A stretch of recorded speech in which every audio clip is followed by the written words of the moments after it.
She hoped it didn't show. Jared carefully untied the gold ribbon, gently eased off the brown silk wrapping and set it aside, then lifted the lid off the box. Inside, on a bed of tissue, rested a small silver unicorn. It stood 5 inches high, its thick neck bowed, its powerful front legs dancing in the air. Jared reached into the box, carefully removed the horse and held it up with reverence.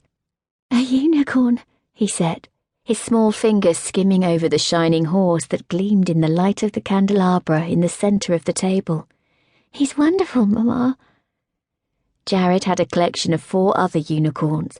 He loved horses of every shape and size, and especially the mystical creature with the magic horn in the middle of its head. "I'm going to name him Beauty." Mason carefully wiped his moustache with his napkin and shoved back his chair. He had little patience with children, and that patience was clearly at an end. "It's getting late. Now that your birthday is over for another year, it is past time you went to bed." Anger penetrated her lethargy and the pounding that had started in her head. Elizabeth came to her feet. "Jared is my son, not yours. I will be the one to tell him when it's time for bed." She felt a tug on the skirt of her blue silk dinner gown. Her head was spinning. She hadn't realised Jared had gotten up from his chair. "It's all right, Mamma. Mrs. Garvey will be waiting for me." Mrs. Garvey was his nanny, a kind grey-haired woman whose own children were grown. Elizabeth knelt and pulled her son into her arms. "Happy birthday, sweetheart. I'll have the footman bring your gifts up to your room." She smoothed back an errant lock of his thick, dark hair. "I'll see you in the morning." Jared looked over at Mason, caught his scowl, and eased out of her embrace. "Good night, Mamma." Elizabeth's heart squeezed. "Good night, sweetheart." Clutching the silver unicorn against his chest, Jared turned and raced out of the dining room. An hour later, Elizabeth sat on the tapestry stool in front of the mirror above her dressing table. It was late. Most of the household was abed. She had napped before supper and yet still felt tired. Lately she couldn't seem to get enough sleep. She yawned behind her hand, wondering if she had the energy to read, when the doorknob turned, the doors swung silently open, and Mason Holloway walked into her bedroom. Elizabeth shot up from the stool. She was wearing only a white cotton nightgown, hardly proper attire to receive male visitors. "What are you doing in here?"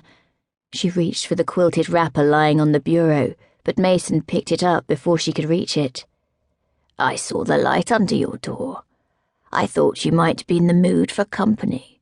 What are you talking about? It's late, Mason. Your wife will be wondering where you are."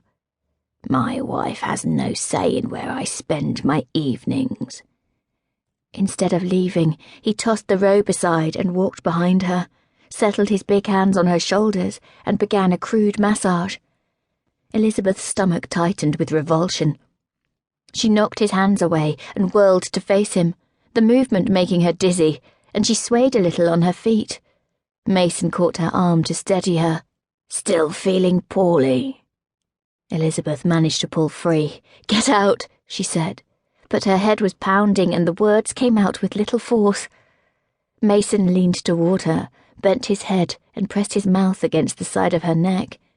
His moustache brushed against her skin, and her stomach rolled with nausea. "You don't want me to leave," he said, his voice husky. "You need me, Elizabeth. You need what I can give you." Her stomach churned. "I'll scream. If you don't leave this minute, I swear I shall scream the house down." Mason laughed softly. In the light of the lamp on the bedside table, his eyes glinted with sexual heat. "Perhaps the time is not yet right. Soon, though. Soon I'll come, and you will welcome me, Elizabeth. You won't have any other choice." "You won't have any other choice?" Dear God, the words rang with a certainty that made the hair rise on the back of her neck. "Get out!" Mason just smiled. "Very well, my dear. I shall see you in the morning."